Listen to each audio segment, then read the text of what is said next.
Kuɗinka da kake sayan data ka ajiye su, ka tara su, ka biya sadakin budurwarka. Domin a cikin wannan bidiyon zan nuna maka yadda ake samun data for free, unlimited data, free data kuma ba ta expiring. Dan ba ni sakan 10 ka duba anan, za ka ga na samu 2 gig yanzu haka for free. Yanda ake aikin shi ne, ka danna link da ke description na wannan bidiyon ko kuma akan bio ɗina. Daga nan sai ka zaɓi store ɗin da kake amfani da shi. Misali zan zaɓi Google Play. Daga nan sai ka installing application, sai ka buɗe application ɗin. Zai buɗe maka kamar haka, sai ka danna akan get started. Daga nan sai ka danna next.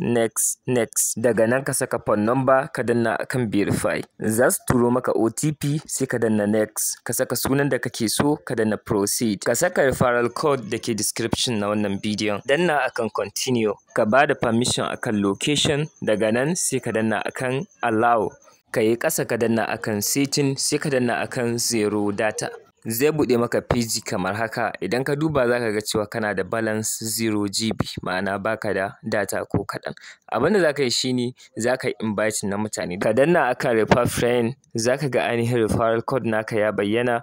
Sai ka danna akan wannan arrow kai tsaye, sai ka yi copy, sai ka yi sharing zuwa ga 'yan uwa da abokan arziki. Duka mutum ɗaya za su baka 1 gig for free. Imagine ka gayyaci mutum 100 zuwa mutum 200. Tarka za ta ci gaba da ƙaruwa kamar haka for free. So yanda ake connecting shine da farko ka tabbatar akwai akalla MB 10 akan layin ka, sai ka kunna datar ka. Daga nan sai ka danna akan zero data, ka danna wannan button din. Zaka ga ya nuna maka wannan rubutun, ka danna OK, za ka ga ya connecting successfully. Congratulations.